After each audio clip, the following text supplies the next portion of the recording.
Hello, everyone. Welcome to our cozy corner of the internet, where we explore stories of mystery and suspense. I am your narrator, here to guide you through tales that will both pique your interest and bring you comfort as you drift off to sleep. Before we begin, don't forget to like this video and subscribe to our channel for more captivating stories. Now, before we start, relax your body. Take a deep breath, slowly close your eyes, and let the tranquility outside your window and the whispers of the night's first story. I had been driving alone for hours along the stretch of Interstate 84 that cuts through the rolling hills of northeastern Pennsylvania. The moon hung low over the horizon, casting a cool silver glow on the empty asphalt. My rig's engine purred steadily, and the faint pulse of taillights far behind reminded me that I was the only soul on the road. The radio played a low, static-laced jazz tune. Everything felt hushed, as though the world outside that single beam of headlight had momentarily paused. I glanced at the clock on the dash. 2:17 a.m. fatigue tugged at my eyelids, and I released the cruise control to ease off the throttle a bit. That's when I saw her standing by the guardrail, illuminated in the halo of my high beam. She wore a simple linen dress that looked like it belonged in another era. Her hair was pulled back neatly, and she held a small suitcase by her side. Even from 50 yards away, something about her stance felt both fragile and resolute. Without fully understanding why, I eased my rig to the shoulder and brought her into view. As I rolled down my window, I heard the faint rustle of the gown against the guardrail. She stepped forward barefoot and slid into the back seat with surprising grace. Her presence filled the cab with a faint scent of lavender and old parchment, an aroma I couldn't immediately place. I bent forward. "Where to?" I asked, my voice sounding oddly loud in the silent night. I glanced at the clock on the dash. 2:17 a.m. fatigue tugged at my eyelids, and I released the cruise control to ease off the throttle a bit. That's when I saw her standing by the guardrail, illuminated in the halo of my high beam. She wore a simple linen dress that looked like it belonged in another era. Her hair was pulled back neatly, and she held a small suitcase by her side. Even from 50 yards away, something about her stance felt both fragile and resolute. Without fully understanding why, I eased my rig to the shoulder and brought her into view. As I rolled down my window, I heard the faint rustle of the gown against the guardrail. She stepped forward barefoot and slid into the back seat with surprising grace. Her presence filled the cab with a faint scent of lavender and old parchment, an aroma I couldn't immediately place. I bent forward. "Where to?" I asked, my voice sounding oddly loud in the silent night. In a soft, distant voice, she answered, "Oak Hill Road, please." The name felt familiar, though I couldn't recall why. I nodded and eased the rig back onto the pavement. As we merged with the highway's flow, I stole a glance in the rearview mirror. Her profile was serene, almost luminescent. Under the overhead dome light, she never said another word, and the miles slipped by in silence. About 20 minutes later, the interstate gave way to narrow two-lane curves, lined on both sides by towering oaks. The moonlight filtered through swaying branches, casting dancing shadows across the road.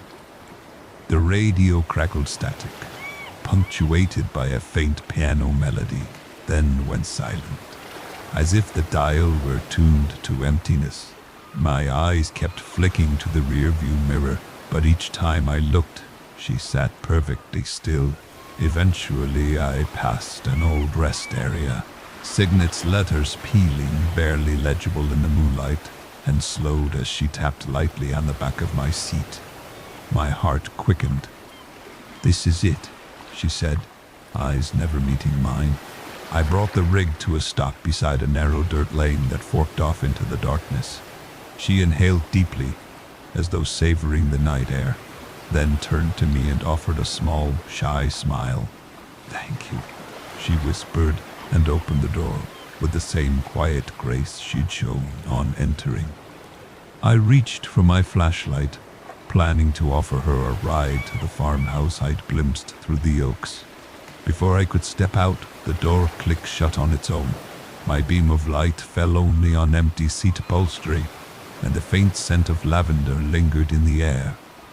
I stepped out onto the asphalt, heart pounding, and walked around the cab, twice each time calling her name. The trees stood silent, their leaves whispering in a breeze I couldn't feel. There was no footprint on the shoulder, no indication anyone had ever been there, only the distant hum of a lone highway. I climbed back, closed the door, and sat in the quiet for several long minutes. Dawn was beginning to tinge the eastern sky when I pulled into the small town of Oak Hill. Stifling my unease, I parked in front of an all-night diner and stepped inside. The bell chimed. A waitress wiping a coffee pot looked up. "Haven't seen many rigs out there," she said. "Road's been quiet since that crash 50 years ago." I frowned. "Crash?" I asked. She nodded, pouring coffee. "Girl in a white dress slipped off the road near mile marker. 47, didn't make it home." My hands trembled as I slid into a booth. One glance at the bulletin board behind the counter confirmed it. A faded newspaper clipping dated June 1963. It told of 19-year-old Mary Caldwell, a farm girl, whose car veered off the narrow curve and into the woods. Search parties found her dress snagged on a branch, but her body was discovered days later, frozen beneath the pines. Neighbors still told tales of her night walks along the interstate, always seeking a ride home. I felt a chill as I looked down at the empty seat belt beside me. I reached into the back seat and found a small folded handkerchief embroidered with the initials MC in flowing script. The fabric was thin, yellowed at the edges, and faintly scented with lavender. My breath caught in my throat. I realized I had driven those same winding miles, shared that midnight journey, and brought her wherever she was meant to go. I left the diner with my coffee untouched.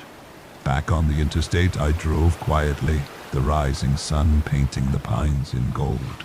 At mile marker 47, I eased to the shoulder. The air was cool and still.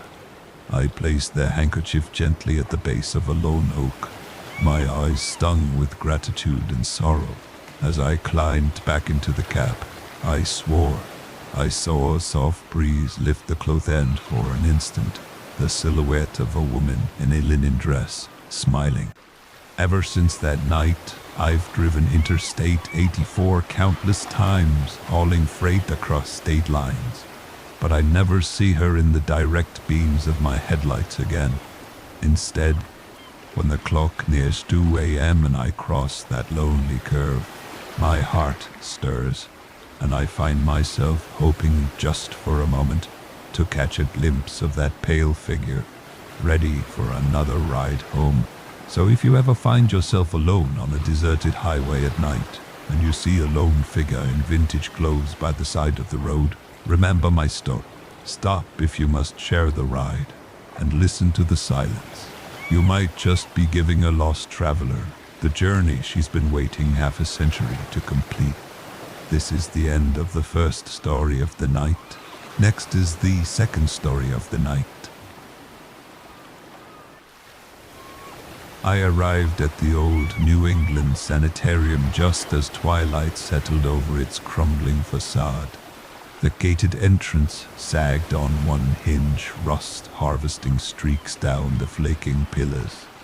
I'd heard rumors of faint voices drifting through its empty halls, ghostly murmurs of patients who vanished long ago. Armed with a handheld recorder and a headlamp, I pushed open the gate and stepped onto the overgrown lawn. The air was cool and still, carrying only the distant cry of gulls from the nearby shore. My pulse quickened with anticipation. Tonight, I intended to capture those elusive whispers and uncover the story behind the sanitarium's most troubling disturbances. Inside the lobby, peeling wallpaper revealed ghostly silhouettes of once vibrant floral patterns. A shattered chandelier lay half buried in dust on the tiled floor. Faded notice boards still held yellowed announcements of tea socials. My headlamp's beam danced across cracked windows and collapsed benches. I set my recorder on a low counter and pressed record, the red light glowing like a heartbeat. The silence that followed was absolute. Every creak of the rafters sounded like a footstep. Every draft felt like a sigh from one of its long-gone residents. I ventured down a narrow corridor, its linoleum floor mottled with mold. Door after door stood ajar, revealing darkened rooms scattered with debris. A rusting wheelchair here, an overturned tray of surgical instruments there. I paused at what appeared to be the old nurse's station. A ledger lay open on a splintered desk, its pages bearing names, dates of admission, and hastily scrawled discharge notesmany entries crossed out in thick, hurried ink.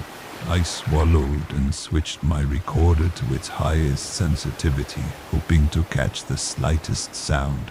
As I moved deeper into the wing where the tuberculosis patients once stayed, the atmosphere grew heavier. A faint drip of water echoed from a distant pipe. And somewhere above me, floorboards groaned under the weight of unsane thing. My breath fogged in the beam of my headlamp. Then faintly I heard a soft, indiscernible whisper. I froze. The sound drifted through the corridor like a ghostly invitation. My recorder's level needle quivered, though my surroundings remained still. I stepped forward, heart pounding, following the whisper's direction toward a locked door at the far end. My fingers trembled as I knelt to inspect the doorframe. Its paint was chipped, and a faded brass plaque read, "Ward C Isolation." I pressed my ear against the warped wood. The whisper returned, clearer now. A single word. "Eleanor." If I jerked back, breath catching in my throat, I pressed pause on the recorder and replayed the last 10 seconds. The faint syllable, Eleanor, showed through the speaker. My pulse raced. Who was Eleanor? And why did her name echo in this forsaken place? Decades after the word was sealed, determined to uncover the truth, I located a crowbar in a supply closet and forced the isolation door ajar. The hinges groaned as I slipped inside. Moonlight filtered through a broken transom, illuminating a row of rusted iron beds. Each mattress had long since disintegrated, leaving only springs and metal frames. On the far wall, scrawled in charcoal, was a series of numbers and dates, patient admission records, I assumed, each crossed out. At the bottom, someone had written, "Eleanor left at midnight, never return." I crouched to examine the floor beneath Eleanor's bed. The linoleum tiles were cracked, but in one corner lay a small, tarnished locket. Inside was a faded photograph of a young woman in a nurse's uniform. My flashlight revealed a smudge of dried blood on the ribbon. I held the locket trembling in my gloved hand, then lifted my recorder to my mouth. "Eleanor!" I whispered. "What happened to you?"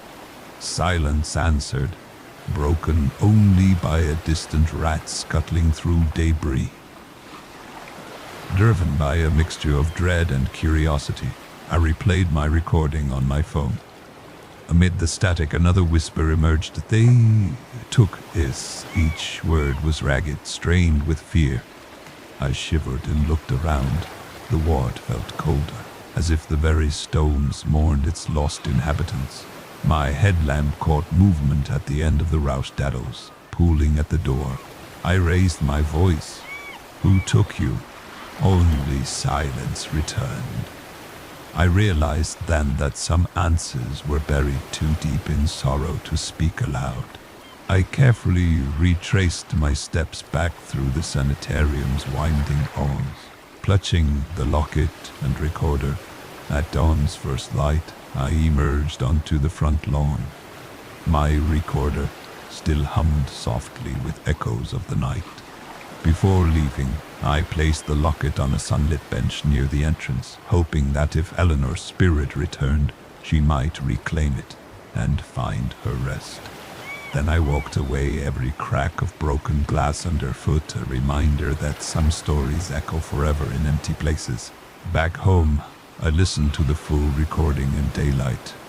Beyond the whispers of Eleanor's name, I discerned fragments of other voices, soft sobs, distant laughter, urgent pleas. I spent days isolating each sound.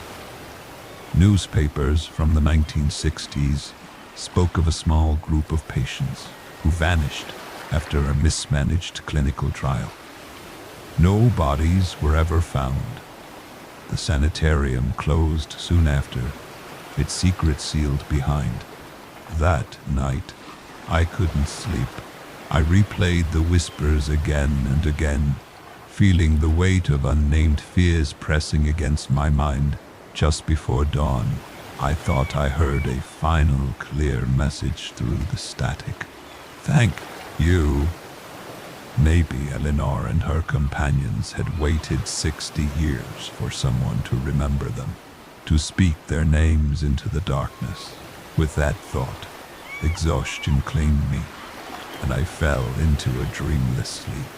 If you ever wander near that silent sanitarium at dusk, listen closely. You may catch the low whispers of those who never left, calling out for recognition. They linger in the stillness woven into every cracked tile and peeling wall. And if you feel compelled, carry with you a recorder and a measure of compassion. Perhaps, like me, you'll bring their untold stories into the light and grant them the peace they've been denied for decades. That's it for the second story of the night. Next is the third story of the night. I had driven deep into the West Texas desert under a sky turning violet at dusk, seeking solitude beneath endless sands. As my tires crunched on coarse gravel, the horizon stretched wide and empty, no sign of life. I parked beside a weathered wooden post, marking an old rail crossing where rusted spikes protruded from sun-baked ties. A hot wind brushed past my windshield, carrying the faintest echo of a whistle. I stared into the gathering gloom, heart quickening. Could a phantom train really drift through these dunes when no tracks led here? I switched off the engine, leaving only the desert's hush. I grabbed my tripod and audio recorder, determined to capture any sign of the invisible locomotive. The thermometer read 95 degrees, but the wind that stirred the tumbleweeds felt icy against my skin.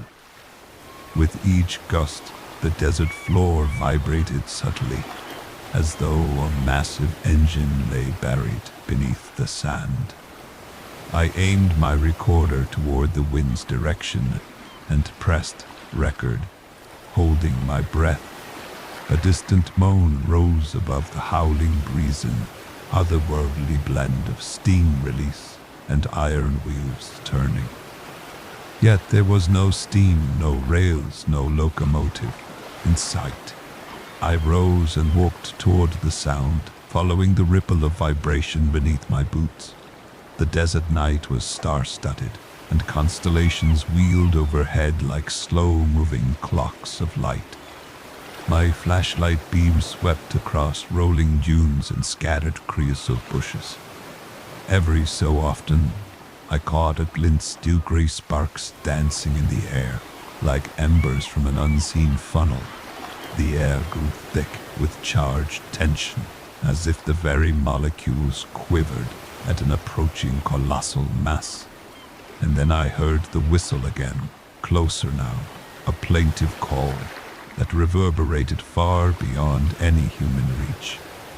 My pulse thundered as I spotted movement at the crest of a nearby dune, rolling blur against the stars. I staggered forward, the wind intensifying into a gale that stripped grit from my face. Through the storm of sand, I glimpsed the ghostly outline of a locomotive's front. A curved smoke-box door, ghost lights where headlights should be, and no visible train cars trailing behind. The engine drifted sideways through the dunes, as if gliding on a bed of wind, its whistle echoing in mournful intervals. I raised my recorder again, hands trembling, and let the unseen be heard. The wind gusted so fiercely I nearly fell as the phantom engine passed within 30 feet. Its presence palpable in the tremor of the air. I could feel heat radiating from its boiler, yet see no metal. Its whistle blew one final sorrowful note before the sound tapered off into silence. In that hush, the only proof of its passage was the ripple of wind that bent mesquite branches outward and the faint imprint of a wheel groove in the dust, vanishing moments later. Breathless, I staggered backward into the dunes, watching as the glowing outline dissolved into rippling air. Stars shone undisturbed overhead, and the cold desert wind resumed its usual hush. My recorder's levels had spiked with the roar of the phantom train. I switched it off and cradled it like a sacred relic. I knelt to examine the sand where I'd seen the wheel marks. There was nothing but fine granules, as though the train had passed through another dimension. Night deepened, and I gathered my gear to leave, every nerve alight with disbelief and awe. As I climbed into my truck, the wind died, and the desert grew opaquely still. I stared back at the empty crossing, the wooden post, the sun-bleached ties doubt whispering that I'd imagined the whole thing, but my recorder in the passenger seat held the proof, a chorus of metallic roars and urgent whistles trapped in its memory. I played the recording as the truck's headlights cut through shifting sands. Over desert radio static came the unmistakable chug of wheels, the hiss of steam and a mournful whistle, fading into the void. My skin prickled as I realized the voice of the invisible train had crossed a boundary between worlds. Some legends speak of ghost roads, but here I had found a ghost, locomotive and tethered, invisible, yet undeniably present. By dawn, the desert was just sand and sagebrush again. I reviewed the audio, the spectral train woven into every second of tape. I left the crossing behind, but carried the memory and the recording. In the years since, I've returned to that lonely spot only once, and the wind whispered the same hint of distant wheels, reminding me that some mysteries refuse to remain buried. If you ever cross the Texas sands at night and catch a distant whistle on the wind, pause. There may be no rails to guide it, no engine to bear its shape, but listen closely and you might hear the invisible train. This is the end of the third story. For tonight, next is the fourth story for tonight. When we first arrived at Silver Pine Lake, that golden afternoon, the water lay as still as glass. catching the sun in rippling patterns of light. Our red pickup rolled onto the gravel drive. In front of us stood two cabins, one freshly painted in warm cedar tones, where we would spend our week. The other, set a few dozen feet closer to the water's edge, was gray and silent, its shutters nailed shut, its porch sagging under years of neglect. My daughter Lily pressed her small hand against mine and whispered, "Why doesn't anyone live there?" I squeezed her hand back, sharing her wonder. That evening, as we unpacked our suitcases and unpacked hopes for family fishing trips and long walks at dawn, the old cabin stood mute and unmoving. Neighbors had warned us. That place has been empty since old Mrs. Hartley vanished 60 years ago. Their voices softened when they mentioned her children, taken to distant relatives before anyone noticed she was gone. No one dared explain why the cabin remained untouched through generations. I nodded politely, but my mind circled back to Lily's question, yet again unanswered. Late that night, rocketing clouds of insects swept across the moonlit lake, and a gentle breeze rippled through the pine boughs. My wife, Anna, and I lay awake in the loft bedroom, listening to the soft creaks and sighs of the cabin settling into its foundations. Then we heard it, a distant melody, pure and low, drifting on the wind. It was a lullaby, a mother's tender song, the kind you hum when rocking a child to sleep. Its notes rose and fell in the empty house next door, so clear it felt as though someone stood on our porch singing. I slipped out of bed and crept to the loft window, peering across the narrow yard toward the abandoned cabin. Through the dusty glass, I saw nothing. No light, no figure, only the faint silhouette of a rocking chair on the porch, motionless in the dark. Still the lullaby continued, each phrase a soft question, echoing across the lawn. Anna joined me, wrapping her robe around her shoulders. We exchanged uneasy glances. Neither of us could rationalize a lullaby from an empty house. At dawn, I found Lily sitting on the porch steps, her legs folded beneath her, humming the tune. "Do you know it, sweetheart?" I asked. She nodded, eyes bright. "It's so pretty." She traced the melody in the air with her finger. I shivered, remembering how the notes had seeped through the thin walls. Over breakfast, Anna and I spoke quietly about researching the house's history. By midday, I had looked up old records and newspaper clippings. The Hartley family had lived there in the 1920s, and in 1958, the mother and two children disappeared without trace. That afternoon, I crossed the lawn to the abandoned cabin, heart pounding. The boards under my feet moaned as if protesting my intrusion. Window shutters hung on broken hinges, and front doors sagged open a crack. Inside, the air was thick with dust and echoed with memories. On the upright piano in the corner lay a faded sheet of music, titled "Lullaby for Lily." The notes written in a looping, elegant hand. A small framed photo on the piano bench showed a young mother holding a baby girl, her features eerily reminiscent of our daughter.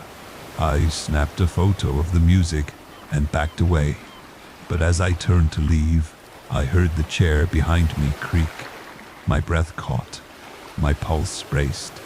I dared not look, fearing to see a phantom rocking in the shadows.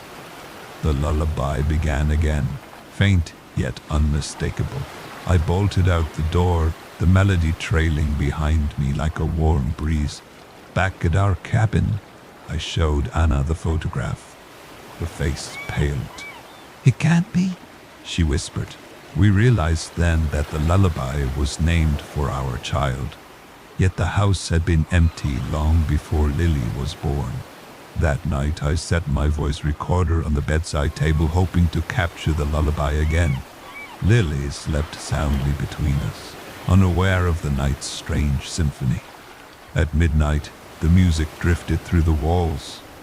I pressed record, and the microphone caught every note. The gentle rise of the melody, a distant hiccup of a baby's coo, and then a whisper, almost a sigh of, "Sleep, my Lily." I listened in wonder, tears pricking my eyes at the intimacy of a mother's love, transcending decade. In the morning, I reviewed the recording with Anna. The lullaby was sweet, but tinged with melancholy, as though the singer yearned for a child she could no longer hold. We debated what to do: share the recording, leave the cabin to its ghosts, or perhaps bring closure to the spirit by playing it back in the empty house. Late in the afternoon, armed with speakers and our recorder, we placed the speaker on the broken piano bench and pressed play. The lullaby filled the hollow rooms, notes weaving through empty corridors and peeling wallpaper. For a moment the air stilled, then a breeze rose from nowhere, rustling the torn curtain. The rocking chair began to sway, though no one touched it. We watched in respectful silence as the melody faded, and in its last echo we thought we saw the outline of a woman and child on the far wall. Then they were gone, leaving only the hush of the lake beyond. That night, for the first time in 6 decades, the old cabin fell silent. Lily slept through the night, her dreams undisturbed by ghostly music. Anna and I sat on our porch under a blanket of stars, holding hands in awe of what we had witnessed. The lullaby had brought peace to restless spirits, and in doing so had taught us the enduring power of love. We knew we would carry that melody with us, always, a secret harmony between past and present. On our last morning by Silver Pine Lake, we packed our bags with lighter hearts. As we drove away, I glanced in the rear-view mirror at the 2 cabins standing side by side on. I tapped play on the recorder one final time. Through the speakers came a single tender phrase, "Good night, my Lily." I smiled. The words, a blessing upon our journey home, a lullaby echoing across time and water. This is the end of the 4th story for tonight. Next is the 5th story for tonight. Twilight settled among the ancient pines, like a delicate veil, turning the forest into a realm of muted shadows and soft silhouettes. Each step sent crackles through the fallen needles and dry leaves underfoot. The air cooled quickly, carrying the scent of moss and damp earth. My breath came out in white puffs, and the trees around me stood tall and silent. I realized, with a flutter of unease, that I was no longer certain of the way back. I paused to steady my heartbeat and consulted the map on my phone, but the screen's glow only made the forest seem darker. Frustrated, I pocketed the device and lifted my head to listen. In the hush, I thought I heard something, a soft, indistinct sound, like a whisper carried on the wind. I strained my ears, but the night birds and rustling branches fell silent in response, as though the forest itself were holding its breath. Drawn by a mixture of curiosity and caution, I took a tentative step forward, following the direction from which the faint murmur seemed to drift. The murmur floated beneath a carpet of dry leaves, rising and falling like the breath of something unseen. I crouched to peer under a tangle of ferns and mossy logs. My heart pounded as I laid a trembling finger on the forest floor, combing aside leaves to peer into the empty space beneath. The whisper came again, closer now, like a single vowel drawn out in longing. Yet the forest answered with another soft syllable, urging me onward. Guided by that plaintive call, I stepped over gnarled roots and skirted around fallen trunks. My flashlight beam wavered, revealing glimpses of pale fungi and delicate spider webs glistening with dew. At intervals, the whisper formed a word so faint. It vanished unless I pressed my ear close to the ground. I knelt to catch it. "Help me," the voice seemed to plead. A chill ran down my spine as I realized it sounded like a child's. I forced myself to rise, pressing the beam deeper into the undergrowth, searching for any sign of a person rather than a phantom echo. The forest seemed to draw me onward as though the trees themselves conspired to guide my steps. I pushed through a thicket of young saplings and emerged into a small hollow ringed by ancient oaks. Their trunks were scarred and knotted, their bark etched with decades of wind and rain. In the center lay a shallow depression where the leaf litter had been swept aside. I shone my light onto it, and there, embroidered in a rough pattern of twigs and pine needles, was the word H-E-L-P. My pulse quickened. This was no random arrangement. I swallowed hard, torn between fear and compassion. A gentle breeze stirred overhead, carrying another whisper. "Please." The word fluttered through the branches like a trapped bird. Summoning courage, I knelt beside the message and brushed away the remaining leaves.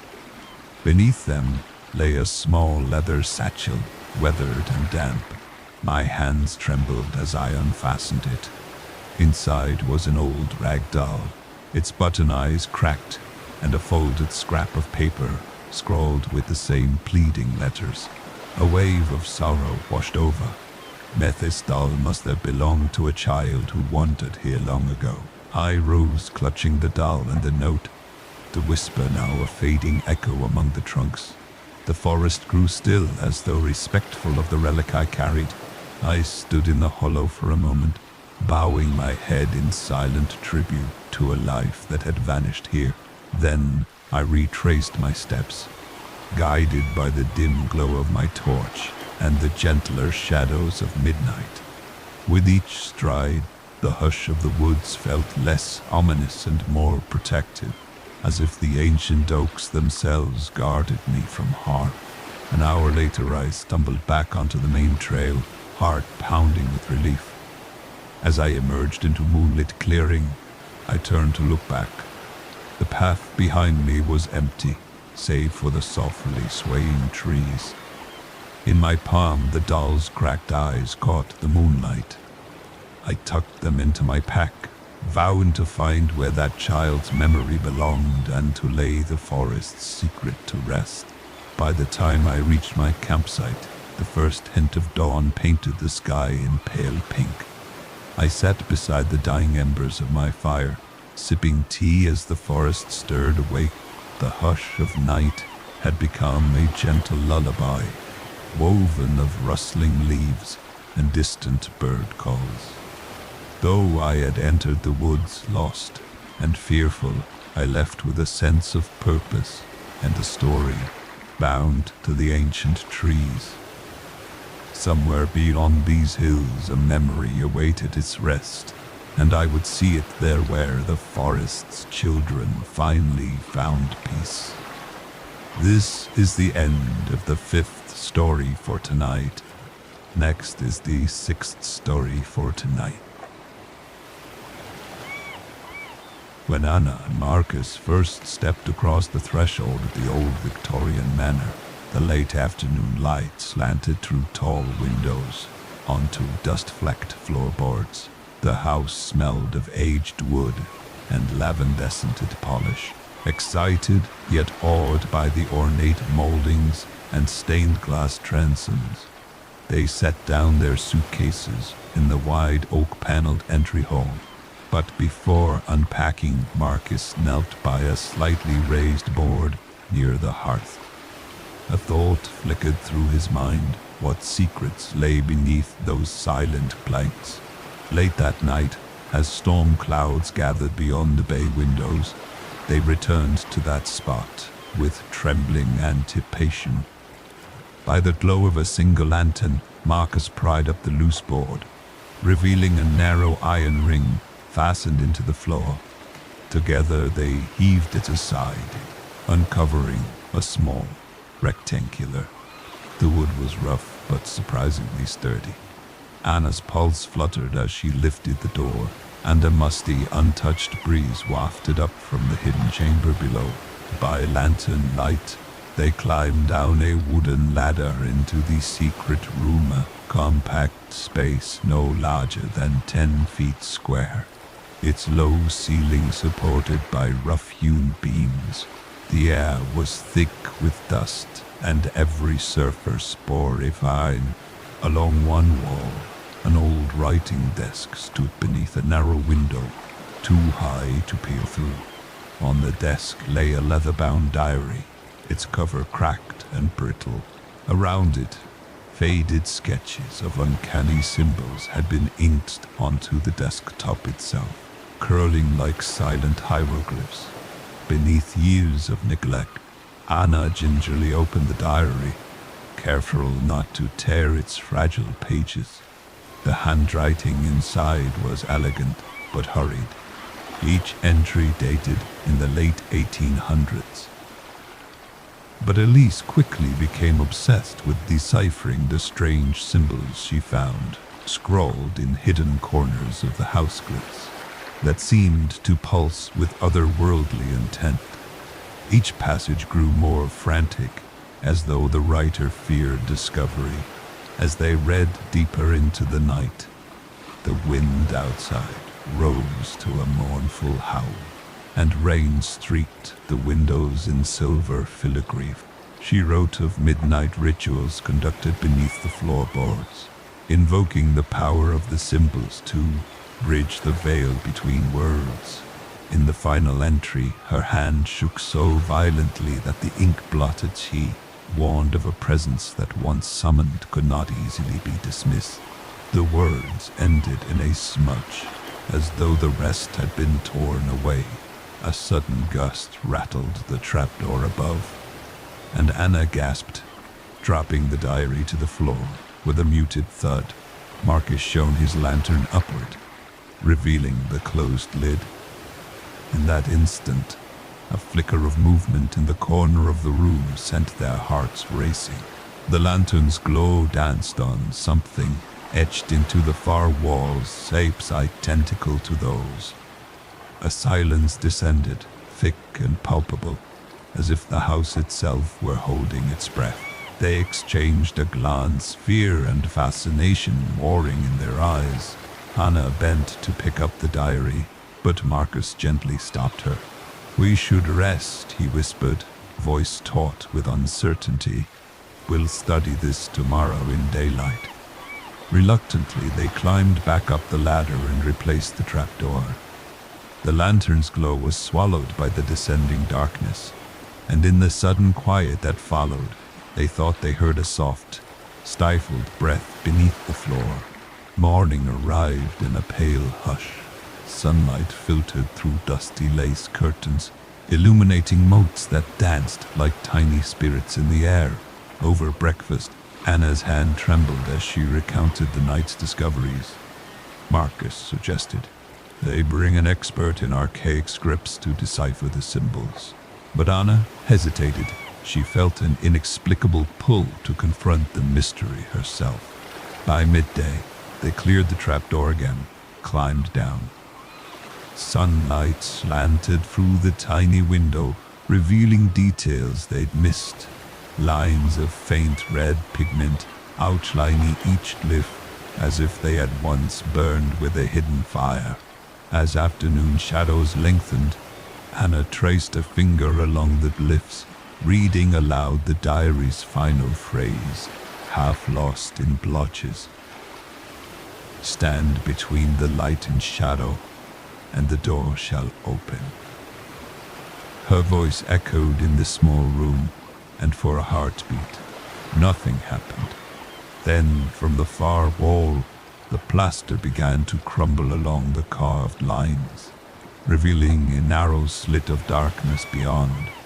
The air grew colder, and a distant chant seemed to rise from the floorboards. Marcus swallowed hard, stepping back toward the ladder. When I arrived in Sleepvale just before dusk, the town seemed suspended in time. Weathered storefronts and gaslight lamps lined the narrow streets, their amber glow winking softly in the gathering gloom. Locals whispered of the town's strange cycle. Once every 10 years, for a single night, mysterious pipe organ music drifted through empty lanes, only to vanish by sunrise, drawn by curiosity. As twilight deepened, I settled into my room, heart fluttering with anticipation of the night's unknown serenade. The clock in the hallway chimed 8 times, each note folding into the stillness, like a soft invitation. Outside my window, the wind stirred fallen leaves in lazy spirals. I poured a cup of chamomile tea, its steam curling up like a lullaby in the dimly lit room. With each sip I tried to calm the flutter in my chest. Stories had told of travelers lulled to sleep by the organ's haunting melody, waking at dawn with only a trace of music lingering in their dreams. I wondered if such dreams might visit me tonight. As the clock struck 9, a distant chord sounded soft, resonant, and strangely comforting. It drifted in from the empty street below, weaving through the shutters and filling the air with ancient harmony. The melody rose and fell like breathing, each swell echoing the town's forgotten memories. I set down my tea and pressed my ear to the window pane. Though I saw no lit windows or open doors, the notes guided me, gentle as a mother humming her child. Drawn by the music's spell, I donned my coat and stepped into the night. The cobblestones glistened under moonlight, and the town lay hushed as though holding its breath. With each step toward the source, the organ's swells became clearer, majestic, yet tinged with a gentle melancholy. I followed the winding street until the grand silhouette of St. Raphael's church emerged. Though the heavy wooden doors were firmly shut, the music poured forth through narrow stained glass panels, alive and mysterious. I paused at the church doors, where each hymn had begun its journey. The melody swelled in my chest like a gentle tide. I pressed my palm against the cool wood, as though seeking a portal into the sound itself. In that instant, a single measure softened into silence, and I heard another sound, the faint rustle of pages turning, distant but unmistakable. My heart quickened. Summoning courage, I circled the building until I found a narrow window high above ground. Through the leaded panes, flickers of candlelight danced across marble pillars and vaulted arches. The organ's keys moved as if by unseen hands, and behind them, shadows shifted, elongated silhouettes that seemed to float across the gleaming floor. I leaned closer, breath misting on the glass, entranced by the sacred duet of light and sound. Time slipped away as I watched, wrapped in stillness and song. The organ's final notes tapered into a single pure tone that hung in the air like a whispered benediction. Then, as though the world exhaled, the music ceased completely. Candle flames guttered and faded, and the stained glass panels returned to silent jewels in the moonlight. I stepped back, awed by the reverence of the moment, feeling as if I had witnessed a rite older than memory itself.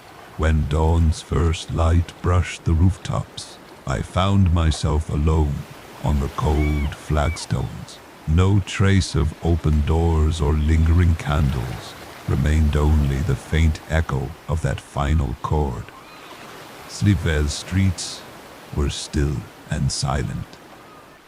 The 10-year cycle ended once more as I returned to the inn, my footsteps soundless on the dew-kissed stone. I carried a secret and a story untold at night. The sleeping town awakens to a voice from beyond, only to return to its peaceful slumber by morning's light. This is the end of the 7th story for tonight. Next is the 8th story for tonight. When I first arrived at Ridgewood Passan, overlooked hollow, nestled deep within the craggy peaks, I felt as though I had slipped through a crack in the world. The late afternoon sun slanted across mossy boulders. A single gravel road wound like a silver ribbon to a cluster of weathered cabins and a lone gas pump that hadn't seen use in decades.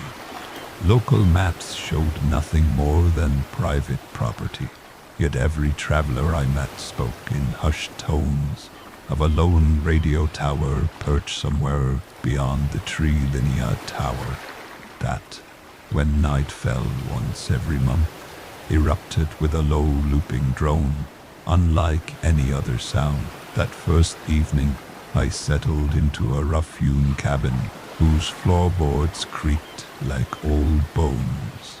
As dusk deepened, I lit an oil lantern and tuned my handheld scanner to frequencies between 80 and 120 megahertz. For an hour, the woods held only the chirp of crickets and the distant rush of a waterfall. Then, like the slow exhale of the earth itself, a low hum seeped through the static. It was neither melody nor machine. It was a single breath-like tone that pulsed with such steady insistence.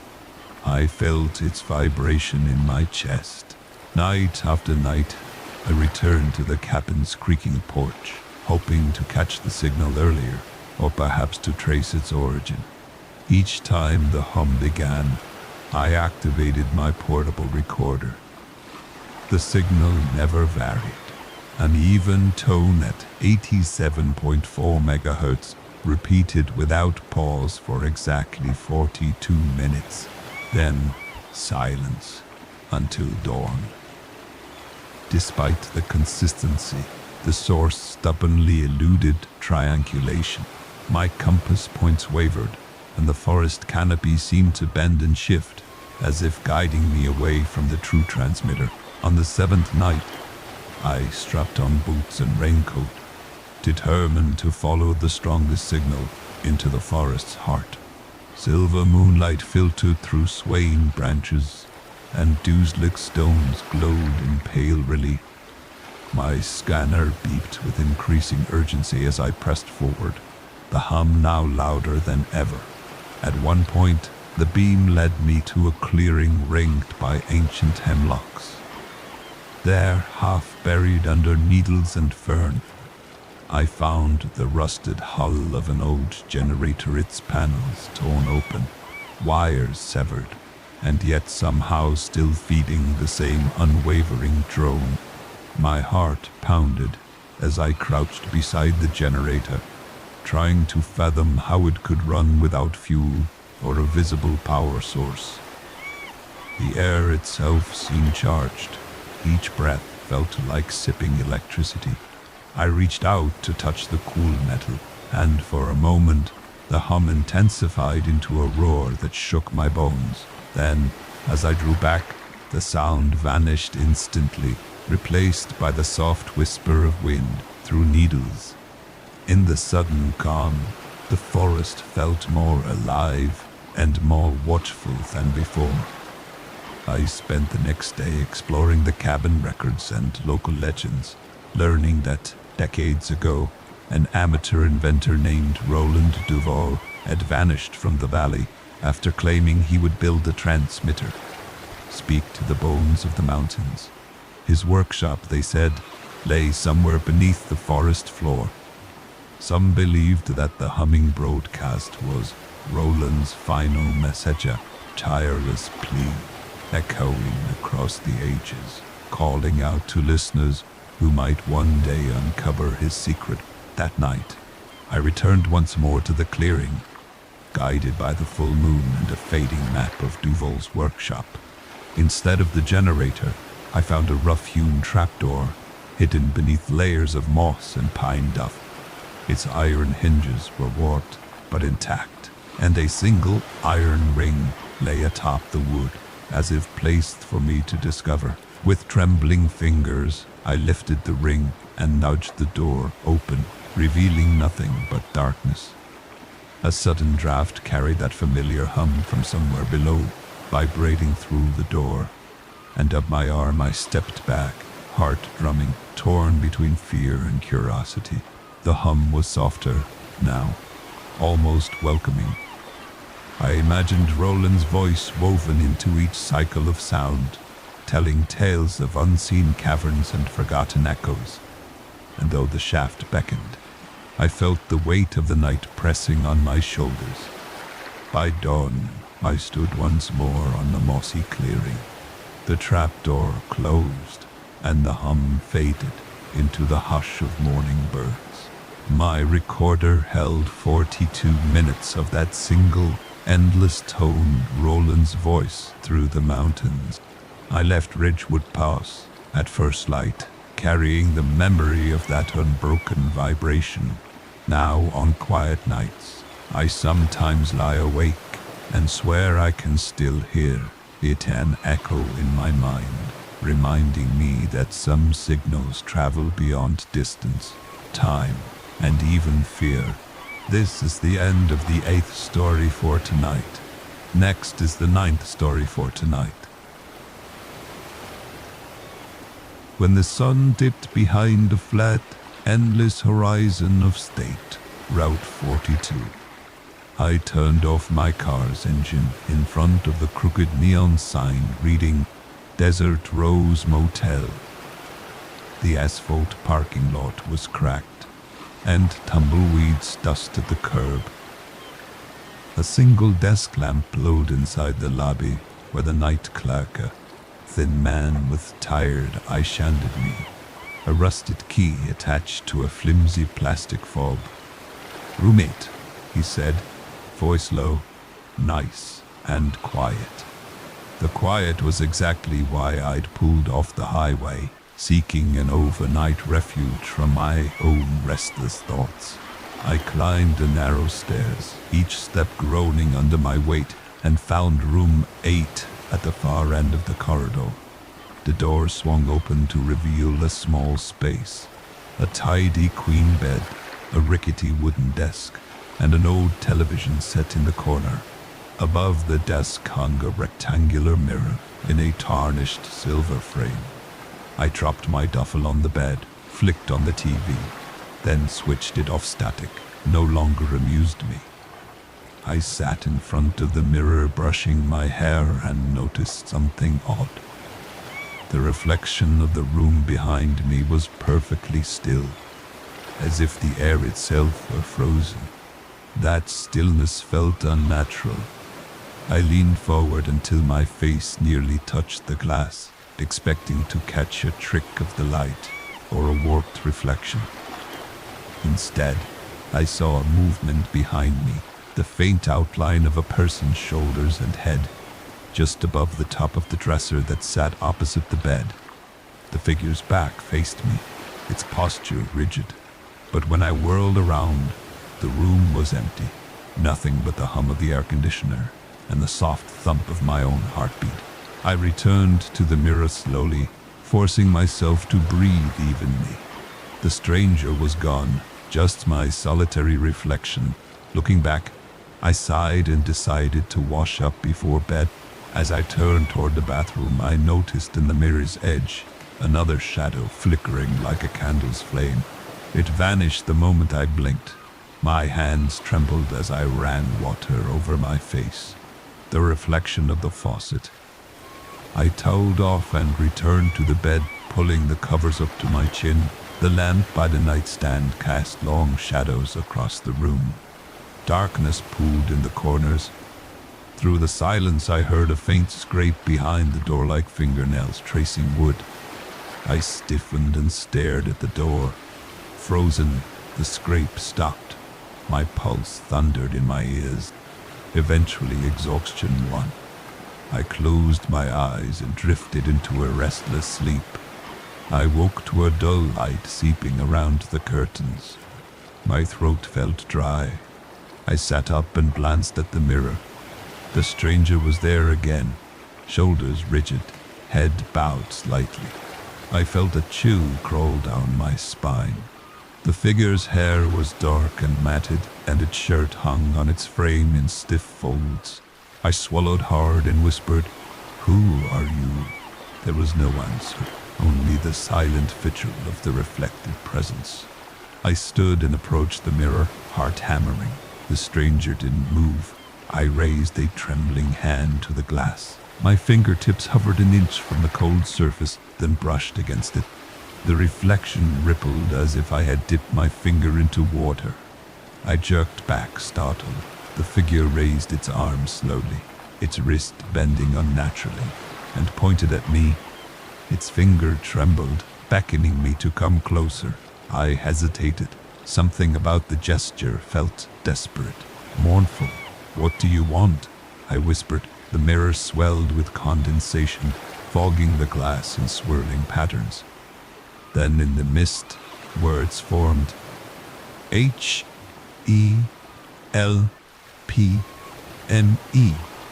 My breath caught in my throat beneath the message. The reflection faded, and the stranger. I stumbled back, heart racing. The room felt too small, the air too thick. In panic, I reached for the lamp and yanked out the bulb, plunging the space into darkness. I turned in a circle, calling out, "Hello, are you still there?"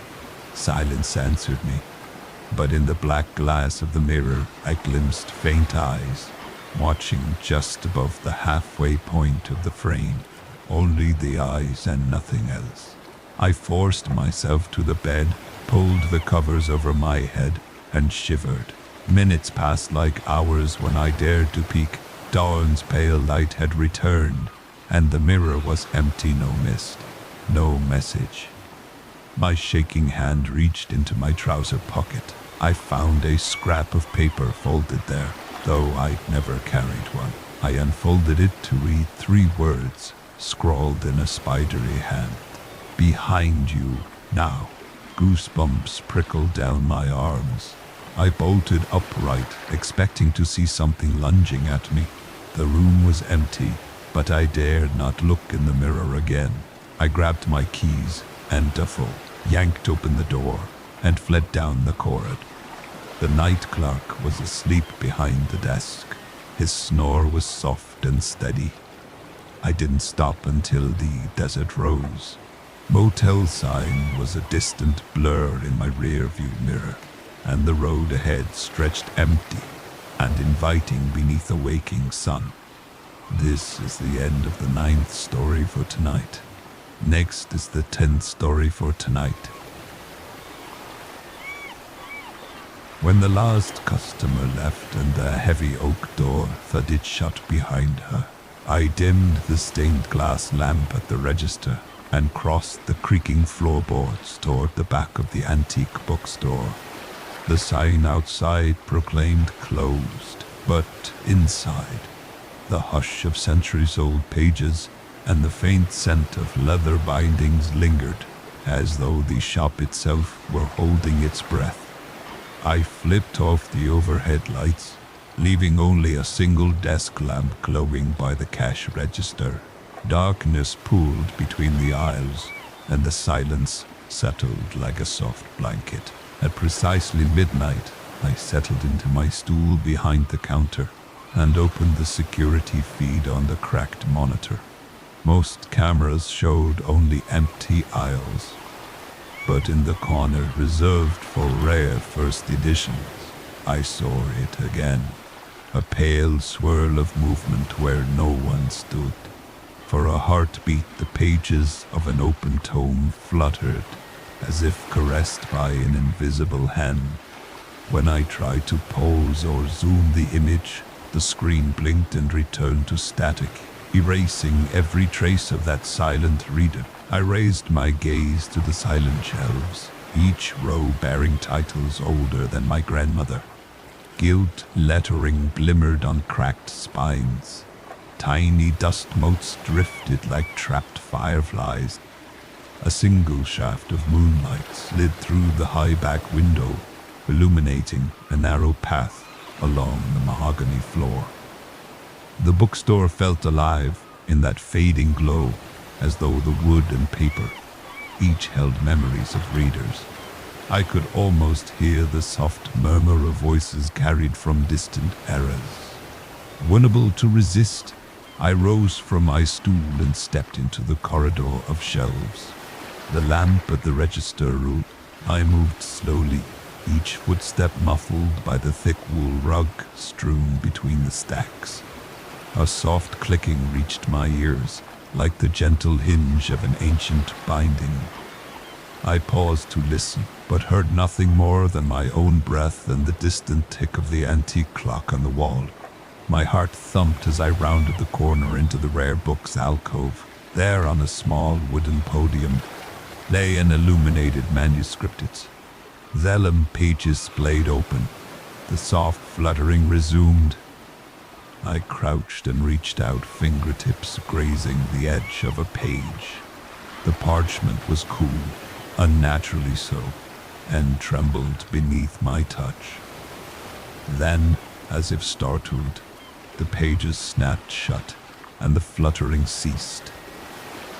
I stood slowly, straightening my trousers, and listened. The hush felt thick in the dim light, then soft and deliberate. I heard the scuff of footwear on the upstairs creaking floorboards. I froze, straining to pinpoint the sound. It came from the reading loft above the cashier's desk. I swallowed and climbed a spiral staircase, each step echoing, until I reached a narrow landing lined with floor-to-ceiling shelves. Moonlight filtered through a circular window, casting silver arcs across a single leather armchair and a low reading table. On the table lay a stack of leather-bound volumes, all open to different pages. I approached hesitantly, and as I drew near, the pages rustled, one by one, as though each book were breathing. My hand hovered above the nearest tome, and the rustling stopped, leaving only a solitary whisper of turned parchment. I cleared my throat and whispered, "Who's there?" My voice sounded small in the vaulted ceiling. For a moment, nothing moved. Then, faint as a sigh, I heard a page tear gently. I glanced down and saw a single page flutter to the floor. Each open book should have weighed down its pages. The fallen sheet bore neat lines of faded ink, but the words changed before my eyes, rewriting themselves into a brief plea. A chill ran down my spine, but I forced a gentle tone. "I can't stay all night," I admitted, "but I'll return tomorrow." The page quivered, then floated back to the table, hovering briefly before slipping between the pages of one volume. In that instant, I understood. Whatever had taken shelter among the shelves was neither monstrous nor malevolent, but lowly, seeking a reader in the silent hours. Satisfied, I tiptoed back down the spiral stairs, leaving the desk lamp lit in the alcove above. At the register, I grabbed my coat and locked the front door behind me. The street was empty, bathed in lamplight and soft hush as I walked home.